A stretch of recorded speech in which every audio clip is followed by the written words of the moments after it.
20 روپے کے لیے چیٹنگ کر سکتا ہے جو مسلمان اگر اسے 20 کروڑ ملے چوری نہیں کرے گا؟ شریعت ایسا نظام نہیں بتاتی ہے کہ آپ سارے لوگوں کو جمع کرو، اکٹھا کرو اور کام شروع کرو تب مہنگائی ختم ہوگی۔ ہر شخص مہنگائی کا اگر مقابلہ کرنا چاہتا ہے تو اپنی ذات سے اس کی شروعات کر سکتا ہے۔ وعدے تم نے اپنے رب کے وعدے پورے نہیں کیے، تم اپنے رب سے وعدہ کرتے ہو پورا نہیں کرتے ہو، مسلمان ہو کر کے اس کی باتوں کو نہیں مانتے ہو، وہ جو نیتا تمہارے ووٹوں سے ووٹ جیت کر کے بنائے وہ تمہارے وعدوں کو کب پورا کرنے لگے گا؟ وَنَبْلُوكُمْ بِالشَّرِّ وَالْخَيْرِ فِتْنَةً وَإِلَيْنَا تُرْجَعُونَ۔ صدق قابل احترام حاضرین جمعہ، نوجوان ساتھیوں، بزرگوں، پیارے بچوں اور تقریر سن رہی پردہ نشین مقدس ماں اور بہنوں، معزز سامعین، آج کے اس جمعہ کے خطبہ میں جس موضوع کو لے کر کے حاضر ہوا ہوں وہ ہے مہنگائی کا علاج اسلام کی نظر میں، اسلام کی روشنی میں۔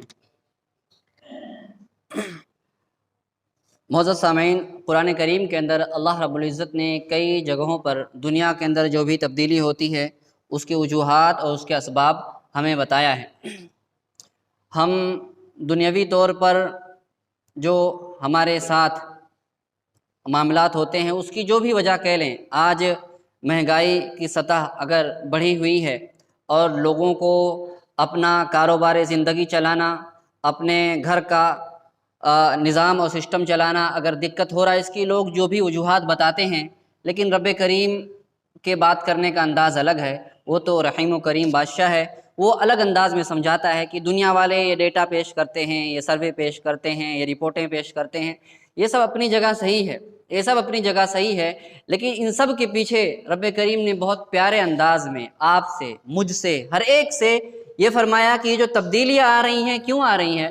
ظہر الفساد فی البر والبحر بما کسبت ایدی الناس، کہ زمین کے اندر، خشکی کے اندر، تری کے اندر فساد جو پبا ہے، فساد جو پھیلا ہوا ہے، یہ آدمی کی اپنی کمائی کا نتیجہ ہے۔ یہ جو ہم لوگ ڈیٹا پیش کرتے ہیں، سروے پیش کرتے ہیں کہ یہ جو بڑھ گیا ہے یہ جی ایس ٹی کی وجہ سے بڑھ گیا ہے، یہ ایکسائز ڈیوٹی کی وجہ سے بھاؤ بڑھا ہوا ہے، یہ مونوپولی کی وجہ سے بھاؤ بڑھا ہوا ہے، یہ انفلیشن کی وجہ سے بھاؤ بڑا پڑا ہوا ہے، سینٹرل گورنمنٹ الگ سے ٹیکس لیتی ہے، تو یہ سب کیا ہے؟ یہ اصل وجوہات نہیں ہیں۔ اللہ رب العزت نے فرمایا وَنَبْلُوكُمْ بِالشَّرِّ وَالْخَيْرِ فِتْنَةً، وَنَبْلُوكُمْ بِالشَّرِّ وَالْخَيْرِ فِتْنَةً۔ لوگو، اللہ رب العزت نے آپ سے، مجھ سے، ہر ایک سے مخاطب ہو کر کے فرمایا کہ لوگو ہم آزمائیں گے تم کو۔ کیسے آزمائیں گے؟ شر کے ذریعے سے، مصیبتوں میں ڈال کر کے، تنگی میں ڈال کر کے، زندگی کی دھارے کو روک کر کے ہم تم کو آزمائیں گے، والخیری، اور نعمتیں دے کر کے آزمائیں گے، آسانیاں دے کر کے آزمائیں گے۔ کس لیے؟ فتنہ، آزمانے کے لیے۔ دیکھیں تو صحیح، فتنہ کہتے ہیں، فتنہ کا مطلب آزمائی، فتنہ کا معنی ہوتا ہے جب سونے کو اگر چیک کرنا ہو کہ کھرا ہے کھوٹا ہے تو اسے سونار آگ میں ڈالتا ہے، چیک کرتا ہے، ساری گندگی نکل جاتی ہے، خالص سونا بچ کر کے رہ جاتا ہے۔ تو اللہ رب العزت مومنوں کو آزماتا ہے تاکہ سارے گناہ دھل جائیں، اس کے سارے گناہ دھل جائیں، اس کے اندر دنیا داری جو گھسی ہوئی ہے دھل جائے، اپنی مجبوری کو محسوس کرے، اپنی کمزوری کو محسوس کرے اور اس بات کا ایمان اور عقیدہ رکھے کہ میں دنیا کے اندر کتنا ہی بڑا کیوں نہ ہو جاؤں، میرے اوپر ایک احکم الحاکمین کی ذات ہے جو کبھی بھی مجھے گرفتار کر سکتی ہے۔ اگر مجھے غریبی سے امیر بنا سکتی ہے تو امیری سے غریب بھی بنا سکتی ہے۔ ہم تمہیں آزمائیں گے کس کے ذریعے سے؟ خیر کے ذریعے سے، شر کے ذریعے سے۔ اس سے پہلے کہ ہم اصل موضوع پہ آئیں، ایک بات سمجھ لیں، ابن قیم رحمہ اللہ نے، ابن قیم الجوزیہ، ابن قیم جوزی الگ ہیں، ابن قیم الجوزیہ الگ ہیں۔ ابن قیم الجوزیہ نے کتاب لکھی الداء والدواء کے اندر، فرمایا کہ آدمی کو جو گناہ کی سزا ملتی ہے، المعاصی لا بد لها من العقوبہ، گناہ آدمی جو کرتا ہے نا، ایسا نہیں ہے کہ اس کی سزا نہ ملے، ہو سکتا ہے لیٹ ملے، ہو سکتا ہے لیٹ ملے، سزا ضرور ملتی ہے گناہ کی۔ گناہ کی سزا جو ہے دو طرح سے ملتی ہے، گناہ کی سزا دو طرح سے ملتی ہے۔ ایک سزا یہ ہے کہ گناہ کی سزا یہ ہوتی ہے کہ اللہ گناہ گار کے لیے آسانی پیدا کر دیتا ہے۔ گناہ کی سزا کیا ہے؟ گناہ کی سزا یہ ہے کہ اللہ گناہ گار کے لیے آسانی پیدا کر دیتا ہے، اور گناہ کی دوسری سزا یہ ہے کہ اللہ گناہ گار کے لیے تنگی پیدا کر دیتا ہے۔ اور یہ پہلی سزا جو ہے کہ گنہگار کے لیے آسانی پیدا کرنا، یہ عام طور پہ کافروں کے لیے ہوتا ہے۔ یعنی کافر جب ظلم کے اندر، سرکشی کے اندر، عدوان کے اندر، عداوتوں کے اندر جب بڑھ جاتا ہے اللہ کی نافرمانی میں، اللہ اس کو ڈھیل چھوڑ دیتا ہے، اللہ اس کو ڈھیل چھوڑ دیتا ہے تاکہ اس پہ حجت پوری ہو جائے اور رب کریم اس کی وفات کے بعد اس کو بری طرح سے گرفتار کرے یا دنیا کے اندر ہی مسلمانوں کے ذریعے سے اسے ذلیل و خوار کرے۔ تو یہ تو عام طور پر کس کے لیے ہوتا ہے؟ کافروں کے لیے ہوتا ہے۔ لیکن بعض مسلمان جن کے دلوں کے اندر نفاق ہوتا ہے، جن کے دلوں کے اندر دنیا کی محبت بھری ہوتی ہے، جو دین پر دنیا کو ترجیح دیتے ہیں، ان کے لیے بھی یہ آزمائش کبھی کبھی ہو جاتی ہے کہ جب وہ اللہ انہیں آزماتا ہے لیکن وہ آزمائش کے اندر مزید حرام خوری کے پیچھے لگ گئے، مزید جو ہے ابھی کرونا آیا تو کیا کریں مولانا، زندگی گزارنا مشکل ہو گیا ہے، اب اور حرام خوری کرو، اب اور سود کا لین دین کاروبار بڑھا دو، حرام ذریعے سے کماؤ۔ تو کیا کرتا ہے اللہ رب العزت؟ اس کو چھوٹ دے دیتا ہے، یہ چھوٹ دے دیتا ہے۔ لیکن یہ جو آزمائش ہے کہ گناہ کے بعد ہماری زندگیوں کے اندر گناہ ہے اور اس کے بعد اللہ کی نعمتوں کی بارش ہوئے چلی جا رہی ہے، تو یہ بڑی خطرناک آزمائش ہے۔ کیوں؟ کیونکہ یہ بندہ دنیا کے اندر تو ہو سکتا ہے اپنی زندگی کے ایام گزار لے آسانیوں کے ساتھ، لیکن آخرت کے اندر اس کے لیے کوئی حصہ نہیں، کوئی نصیبہ نہیں ہے اس کے لیے۔ اذھبتم طیباتکم فی حیاتکم الدنیا، کہ تم نے اپنی نیکیوں کا بدلہ دنیا کے اندر پا لیا، آخرت کے یہاں جیسے زندگی کا دھارا ختم ہوا، فرشتے اجل آیا، وہاں سے تمام آخرت کے اندر ایک مومن ہونے کی وجہ سے اس کے لیے جو نعمتیں تیار کی گئی تھیں وہ ساری کی ساری اللہ رب العزت نے دنیا کے اندر دے دی اس کو۔ تو یہ آزمائش کہ اللہ گناہ کے ذریعے سے اگر آسانیاں ہمارے اوپر پیدا کر رہا ہے تو بہت زیادہ خطرناک بات ہے۔ کہیں یہ چیک کر، یا تو یہ نفاق بندے کے اندر آ گیا ہے یا کفر داخل ہو گیا ہے بندے کے اندر۔ اور دوسری آزمائش کیا ہے کہ گناہ کے بعد اللہ تنگی بھیجتا ہے، تنگیاں بھیجتا ہے۔ کیوں؟ تاکہ مومن بندہ لوٹ آئے۔ تو جو مومنین ہوتے ہیں وہ جان جاتے ہیں اگر اس کے اوپر تنگی آئی ہے، مصیبت آئی ہے اور اس کو اپنی زندگی گزارنا مشکل ہو گئی ہے، تو وہ سمجھ جاتا ہے کہ یہ میری گناہوں کی وجہ سے، میں محنت دن رات کر رہا ہوں، 24 گھنٹہ محنت کر رہا ہوں، لیکن مجھے میری محنت کا پھل نہیں مل رہا ہے، اس کا مطلب ہے میرے ابھی نامہ اعمال کے اندر گناہ ہیں جس سے میں نے توبہ استغفار نہیں کیا ہے، معافی نہیں مانگی ہے، میرا رب مجھ سے ناراض ہے۔ وہ اللہ نے مصیبتوں کو اس لیے بھیجا ہے تاکہ میں لوٹ آؤں، پلٹ آؤں، اپنے گناہوں سے توبہ استغفار کروں، معافی مانگوں، تو یہ گناہ بھی دھل جائیں اور اس کے بعد رب کریم دنیا کی نعمتیں بھی اس کے اوپر چالو کر دے۔ تو مصیبتیں یہ اس حساب سے رحمت ہیں کہ ہمیں وارن کر دیتی ہیں کہ دیکھو تمہارے نامہ اعمال کے اندر گناہ بہت گھڑا بھر چکا ہے، معافی مانگ لو، توبہ استغفار کر لو، یہ گناہ بھی معاف ہو جائیں گے، آخرت سے ہو گئی، گناہ کی معافی مانگ لی، دنیا کے راستے بھی اللہ رب العزت کھول دے گا۔ تو اللہ رب العزت گناہوں کی سزا دیتا ہے۔ گناہوں کی ایک سزا کیا ہے؟ آسانی دے کر کے، کافروں کو آسانی دیتا ہے اور ظلم کے اندر ان کو چھوٹ دیتا ہے تاکہ قیامت کے دن ان کے اوپر حجتیں پوری ہو جائے۔ اور مومنوں کو کون سی آزمائش دیتا ہے؟ گناہ کی وجہ سے ان کو تنگی میں ڈال دیتا ہے تاکہ یہ اپنے رب کی طرف، اپنے دین کی طرف لوٹ آئیں۔